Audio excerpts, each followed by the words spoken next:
今天我们聊聊社恐。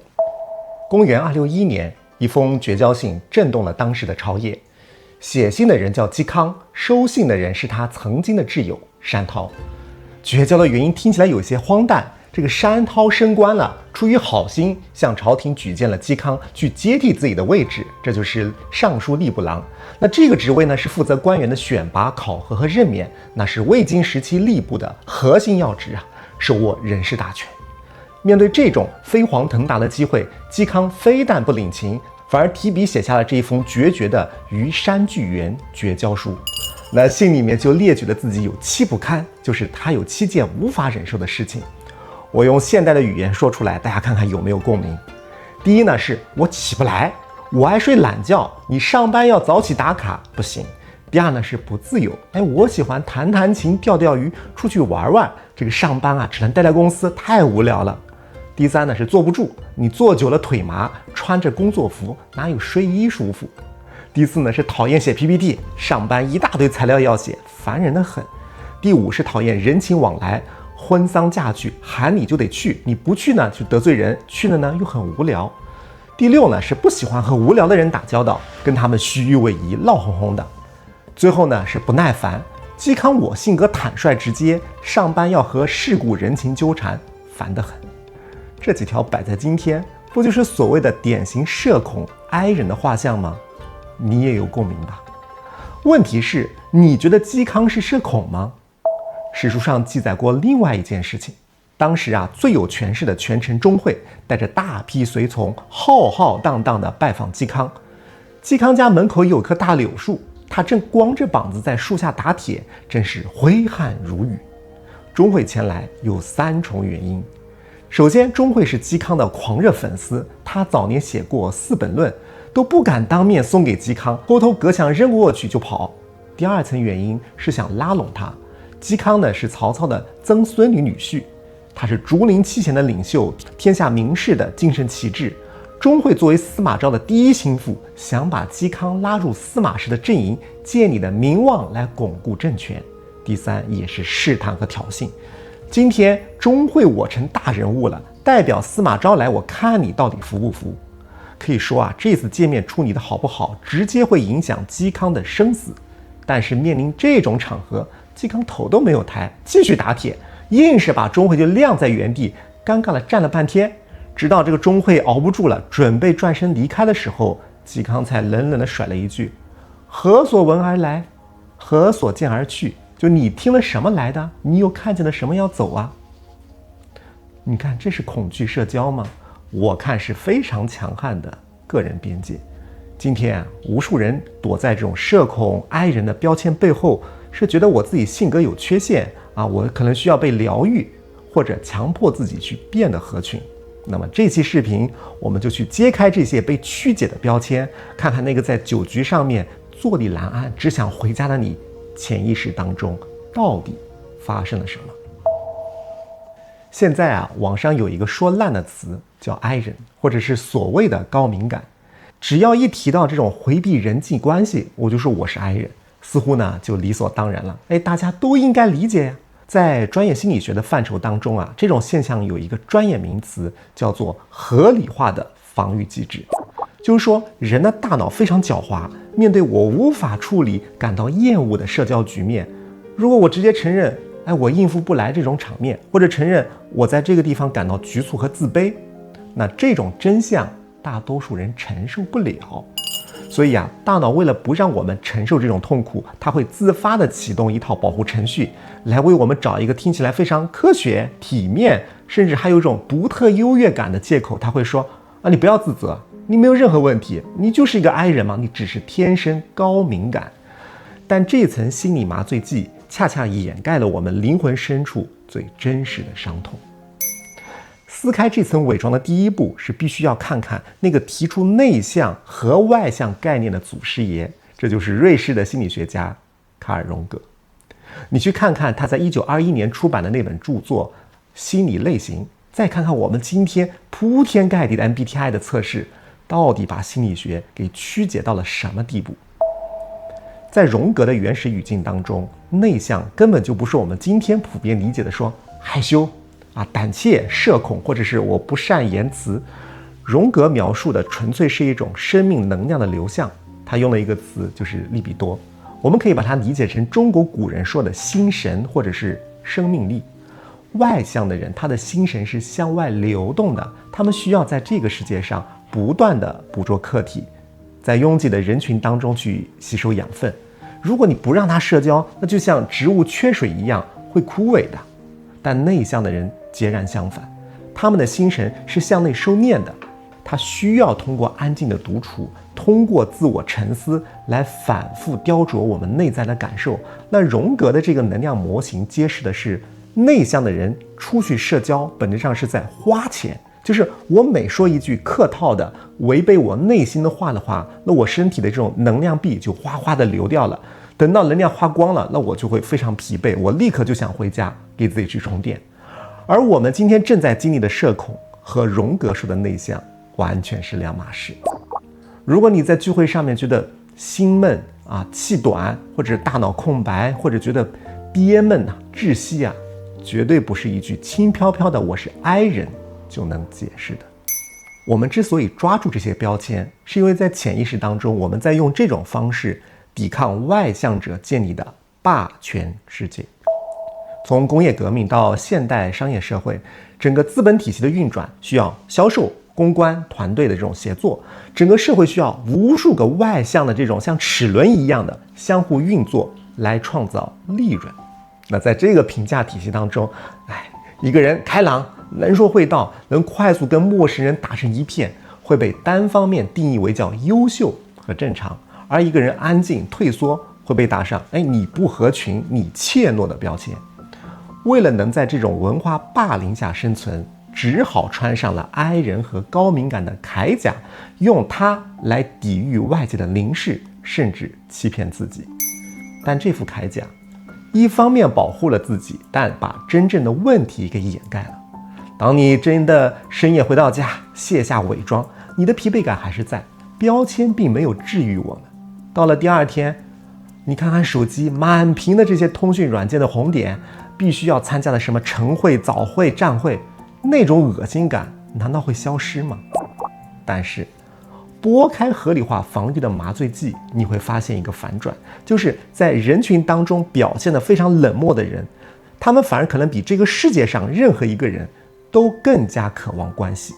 只是这种关系是一种高质量的、深度的，能够真正照亮彼此灵魂的链接。那这种渴望太重了，以至于当他们面对这种浅薄、充满了算计和没有意义寒暄的交际场的时候，他们的灵魂产生了不适。为什么我们宁愿选择孤独的枯萎，也不愿意在虚伪的派对上盛放？为什么一旦尝试交付真心，就会感觉到担心和不安？那这背后的第一个真相，是一种关于人际关系的灵魂洁癖。在很多人的固有认知当中社恐是等于社交技能的缺失。大家会觉得社恐是因为我不知道怎么开口，我去寻找话题，我不知道跟别人怎么去打交道。这是一种非常傲慢的误解。你去观察那些所谓重度社恐的人，你会发现并非如此。当他们置身于这种推杯换盏的酒局的时候，他可能很木讷、很僵硬，话都说不全。但是如果你把它放在一个安全的环境，他对面坐着一个同频的朋友，可以讨论这个生命本质，他们往往又能展现出非常惊人的洞察力和表达能力，甚至比那些八面玲珑的外向者更加深刻，更加滔滔不绝。他们一点都不缺乏面见的能力，只是对低质量的这种社交是过敏的。英国精神分析学家唐纳德·温尼科特在他的临床观察当中提出了一个非常核心的概念，叫做真实自我和虚假自我。人类在婴儿时期，如果外界环境不能完美的回应我们的需求，就会敏锐的感受到外界是很危险的。那为了能够生存下去，顺应外界的期待，人类会慢慢发育出一套防御机制，这就是虚假自我。而虚假自我是一个面具，它是顺应社会规则的一种方式。在绝大多数的日常交际当中，人和人之间是虚假自我的互相碰撞。比方说，你坐了一个电梯，遇到一个半熟不熟的同事，你可能今天吃了什么呀？谈谈天气呀，你要打破一下沉默。或者你在饭局上面，就算对方说一个笑话很无聊，那你可能附会一笑，笑笑啊。或者面对这个上司啊、长辈，他可能有一件越界性质的批判，但是你虽然内心非常反感，你是忍住了。我可能很有教养啊，我就听一听，我很谦虚。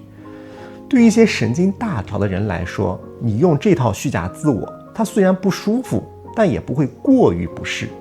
但是对那些感知能力非常高的人来说，情况就不一样，因为他们天生拥有非常纯粹的真实自我，你让他戴上虚假自我的面具去迎合别人，就有点像你背了一个非常沉重的铠甲去旅游。所以他们能够瞬间捕捉到对方你笑容当中是不是有虚伪啊，我能敏锐地感觉到你有没有一些权力的压迫或者是算计。在这样的环境当中，每一秒的寒暄都是在燃烧他内心的心神。所以如果你说你是一个 I 人，也许你根本就不是害怕社交，你只是厌恶那种必须要交付出部分灵魂去讨好别人的这种虚伪游戏。而翻开文学史，我们也可以看到这种灵魂洁癖的极端案例。弗兰兹·卡夫卡是20世纪最伟大的作家之一。那在现实生活当中，他是一个重度的社交回避者。他在布拉格的一家劳工工伤保险局上班，每天面对办公室的这种人际交往啊，面对这些琐碎的公务应酬，感到非常的恐惧和恶心。他总是尽可能的躲在自己的工位上，避免和别人产生非必要的交谈。他和一个叫菲利斯·鲍尔的女孩呢订了婚。按照常理这个未婚夫妻应该约会待在一起，但是卡夫卡非常害怕和菲利斯的见面，他2次订婚又2次退婚，就因为害怕见面，他不想去聊这些油盐酱醋。从外人来看的话，这就是一个怪人，但事实真的如此吗？在2人相识的5年时间内，卡夫卡给菲利斯写了500多封信，有时候一天就要写3封。在这些信中他毫无保留地剖析自己非常隐秘的恐惧，或者探讨生命的虚无，或者说是一些狂热深邃的爱意和他内心的渴望。他把自己的灵魂完全打开，去捧到对方的面前。那你说卡夫卡不渴望关系吗？他比任何人都要渴望，但他要的是一种非常纯粹的灵魂链接，是需要剥掉这些世俗的琐碎的。你们现实的这些生活太嘈杂了，他觉得我面对面跟你去社交有太多没有意义的信息损耗，所以他宁愿用这种孤独的隔绝的方式去尝试经历一段深邃的关系。所以你看这群人，他像是寒冬当中的刺猬，一方面渴望温暖渴望有一个人可以看穿他们的铠甲，能拥抱他们柔软的肚皮，但是现实当中又布满了漫不经心的恶意。有的人可以随意的评价，或者是无聊的八卦，或者是非常功利性的去接近，那对他们来说那都是尖锐的刺。所以他们会逐渐明白，在这个世界上能够同频共振，能够接住自己真实自我的人是非常稀少的，而绝大多数的社交只是用我非常珍贵的生命力去换取廉价的喧嚣。所以他们把所有的这些热情、柔软和真诚全部都封存在了心底的最深处。他们在等一个不需要他们戴上面具，不需要他们费力解释，就能在沉默当中完全懂他们的人。但这种非常极端的防御往往不仅仅是因为洁癖。当我们沿着这道防线继续往更深处去挖掘，我们呢可以触碰到神经科学和精神分析领域当中一个更加隐秘而且令人心碎的真相。很多时候，社交的抗拒是在掩盖一个从未真正结痂的伤口。在心理学界有一项实验，那研究人员招募了一批在人际交往当中表现出冷漠、疏离、不喜欢社交聚会的人。在约翰·鲍尔默的依恋理论当中呢，那这样的人被称为叫回避型依恋。如果你问他们，你一个人待着孤独吗？你想去参加楼下的聚会吗？他可能会说，我完全不需要呀，我觉得一个人很好呀，别人的事跟我没有关系。但是当科学家把精密的生理监测仪器连到他们的身上，同时向他们展示一些分离的场景，或者让他们处于一种必须要社交互动的压力测试的时候，那么仪器屏幕上的数据是揭穿了他们伪装的冷漠的。他可能会出现心跳加速、手心出汗、体内的皮质醇，就是压力激素水平会远远超过那些表现出焦虑和表现出哭闹的普通人。这就意味着他说自己根本不在乎的时候，身体内部正惊涛骇浪。原来他们极其在乎别人，极其害怕被抛弃，极其恐惧分离带来的痛苦。那既然这么渴望，那为什么表现出来的是抗拒和逃离呢？这就触及了社恐最隐秘的真相——创伤。如果你深度了解那些封闭自我的人，你会发现他们的过去恰恰相反。他们曾经可能比任何人都热情哦，可能尝试毫无保留地交出自己的真心，曾经天真的相信，我把这个世界上的真诚，我把我的软肋袒露在你的面前。但换来的是什么？可能是别人漫不经心的背叛，也有可能是我最需要你、最需要情感回应的时候，遭遇了冰冷的忽视，或者说我鼓起勇气表达真实自我的时候，被你嘲笑和批评。这是一种被辜负的伤痛，是有一种觉得不值得的愤恨。那再次进入社交场的时候，他们输不起了。为了防止我这个心都已经千疮百孔了，我要再碎一次的话，于是潜意识就会做出一个决定，虽然很绝望，就是在关系建立之前，我主动摧毁它；在你抛弃我之前，我先拒绝全世界。用对他人的这种冰冷去保护我们内心深处仅存的一点点的柔软。中国近代文学史上就有一个作家如此，这就是晚年的张爱玲。早年的张爱玲是一个对世俗生活充满兴趣的人，她喜欢穿奇装异服在上海的街头招摇，她喜欢葱油饼的香气，喜欢市井的喧嚣，她用细腻的笔触去描绘了人际关系当中的丝丝缕缕。她对这个世界曾经是完全敞开的，她勇敢地把自己的真心交付给了一个叫胡兰成的男人，换来的却是接二连三的背叛、欺骗和抛弃。那在亲情上，她也经历了原生家庭的冷漠和算计，所以那些曾经向外伸出的触手被现实一根根的斩断。到了晚年，隐居在洛杉矶的张爱玲变成了一个社交隔绝者，她不见客、不接电话，甚至好朋友给她寄信，她都原封不动地退回。为了躲避甚至不存在的这种跳蚤，她不断地搬家，把自己锁在一个狭小的、没有任何杂物的空间当中。好多人惋惜觉得你这是一个天才作家的悲凉晚景。但是在心理学的视角下，这是她为了保护自己免受外界打扰而建立起了一座结界。早年的创伤太深了，他没有多余的心力去处理这种复杂的人际关系了。再微小的社交刺激对他来说都是非常剧烈的一种消耗，所以他用这种极端的方式来让自己绝不再被伤害。这也是无数被贴上社恐标签的人的缩影。这哪里是害怕社交，只是不敢再轻易的相信别人。如果说回避型依恋是个人经历留下的暗伤，那么对于我们生活在东亚社会的人来说，还共同背负着一座隐形的系统大山。人类学家爱德华·霍尔在研究不同国家的人际交往模式的时候，提出了一个重要的概念，叫做高语境文化和低语境文化。像西方的绝大多数国家呢，属于典型的低语境文化，在他们的社交规则当中，交流呢往往是打直球的，就是信息的绝大多数的含义是字面意思，行就是行，不行就是不行。但是在中国以及深受儒家文化影响的东亚社会，我们生活在一个致密的高语境文化当中，在这个地方说出来的话往往只是最表层的一层皮，真正重要的信息或者权力的博弈、人情之间的拉扯都隐藏在没有说出来的部分。在饭局上面，领导夹菜你不能转桌，这叫规矩。长辈问你最近忙不忙，他可能不是在关心你的工作量，只是在试探你有没有时间帮他办个私事。同事笑着对你说，你这件衣服挺特别的，你需要去判断你到底是真心的赞美还是在讥讽挖苦我呀。所以在这样的社交场中一句话往往藏着好几重的陷阱，相信看过达明1566的观众深有体会你看，对于神经大条的人来说，他可能只是觉得有点心累嘛，敷衍一下就过去了。但是对于那些天生感知力很强，被称为高敏感人群的人来说，那就是一场灾难。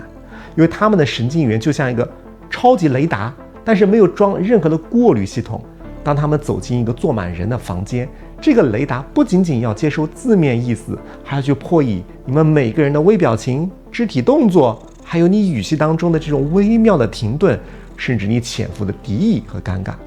这种高强度的计算对能量的消耗何其恐怖！《黄帝内经》中有一句话叫“得神者昌，失神者亡”。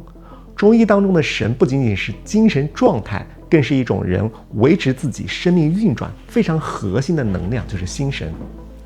在现代生物学当中有一个前沿假说，叫做社交安全理论，就是科学家发现人类的免疫系统不仅仅防御病毒，它还在时刻监视着我们的社交环境。在远古时代，如果你在部落当中感到我被孤立了，或者我处于一种充满敌意的临视之下的时候，往往意味着我们将面临驱逐或者暴力。所以当你在职场上去感受到那种不安全被评价的时候，你的免疫系统也会将其等同于这种即将受伤，它会提前释放大量的炎症因子，准备来迎接一场其实不存在的战斗。所以当你应酬完之后的这种浑身的这种酸痛和疲惫，是因为你的免疫系统刚刚为你打完了一场很惨烈但又毫无意义的防御战，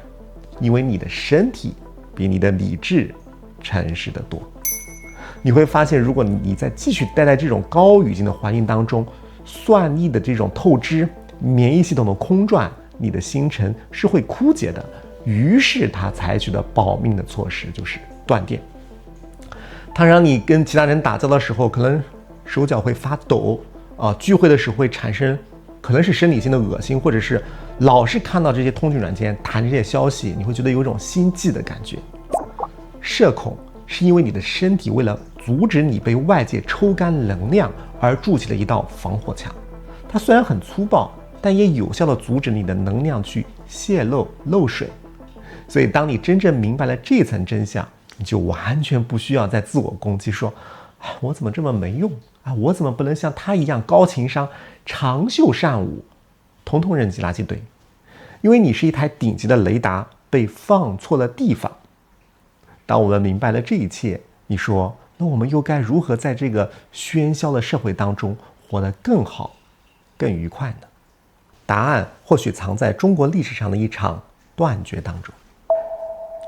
在中国几千年的历史长河当中关于人际关系有一个被反复传颂的范本，这就是俞伯牙和钟子期的高山流水我们都听过这个故事，说伯牙擅长弹琴，子期擅长听音。伯牙心里面想到高山，子期呢就能听出山的巍峨；伯牙心里想到流水，子期就能听出水的浩荡。后来子期死了，伯牙觉得这个世界上再也没有人能真正听懂我的琴声，于是砸碎了琴，扯断了弦，终身不再弹奏。好多人认为这个故事是歌颂友情是一个知音佳话，但如果我们站在心理能量和深度关系的角度去重新看的话，你会发现伯牙的破琴绝弦实际上是一种高贵的又决绝的社交断舍离。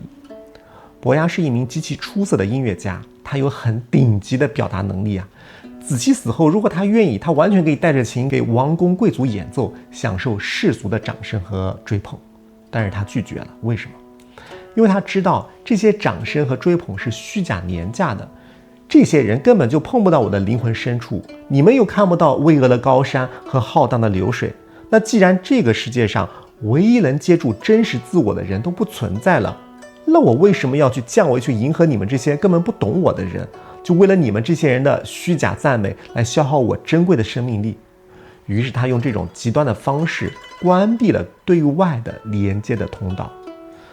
那么同时他就把对深度关系的极致的渴望和那把碎了的琴一样，永远的封存了起来。这是一种何等强大的自我觉醒！真正的智者从来不把能量浪费在不相干的人证明自己的事上，他们吝啬自己的心神。世俗贬低你是社恐，但你充分接纳自己的这份特质。别人簇拥着参加各种饭局，但是你不再逼迫自己参加。过年回家，大家在通讯软件上面群发问候，你允许自己不回，不去消耗你自己的寒暄，你会发现你不仅仅没有被这个世界抛弃，反而收回了庞大的生命能量。屏蔽力就是最顶级的创造力。达尔文借着自己那些不明原因的疾病害怕甚至逃避维多利亚时期繁琐的社交宴会，他就把自己常年关在书房和温室当中，而正是这种退缩，让他躲过了毫无营养的应酬，把所有的心神聚焦在物种演化的研究上面，最终写出了改变人类历史的物种起源。这种社交上的回避，往往是通向大智慧和专注的门槛。接纳承诺疗法 SCT 是我们现代心理学当中非常有力量的一个流派，它的核心理念就不是教我们怎么去消除痛苦，而是教我们去接纳与承诺。接纳我们就是会对某些场合感到反胃，接纳我们就是没有办法戴着面具去生活，我不去对抗自己，我允许自己的这些感受存在。然后是承诺行动，就是停止内耗，把原本强迫自己合群的这些心神给收回来，像达尔文那样投入到我们真正热爱能让我们灵魂发光的事情上。那这和中国古人的智慧不谋而合。2000多年前的庄子在人世间当中早就给出了答案。他提出了一个概念叫心斋，叫无听之以耳而听之以心，无听之以心而听之以气。这是一种高维度的能量防御。庄子是在教我们怎么在喧嚣当中完成精神的剥离。我可能不得不参加一个饭局，我可能坐着也可以微笑，但我的视线可以非常的失焦，我的心神是向内收摄的。你们说的话就是耳边的空气，我不进自己的心。所有的画面都被我们的眼睛照见了，但是心神不被外界给夺走。这就是用一种本源的气去包裹自己，任由你们外界的虚伪和算计像海浪一样打过来，但我是一个海底的礁石，我不回应，不同频。这是一种心安理得的冷漠，也是一种大隐隐于市的结界。当你明白了所有的退缩都是因为你对真诚有着极高的洁癖，当你懂得了身体的每一次回避都是在替你阻挡致命的能量掠夺，你就不需要再用爱人的标签来麻痹自己，也不需要再为自己的格格不入感到抱歉了。我们可以心安理得的做那个坐在角落当中的人，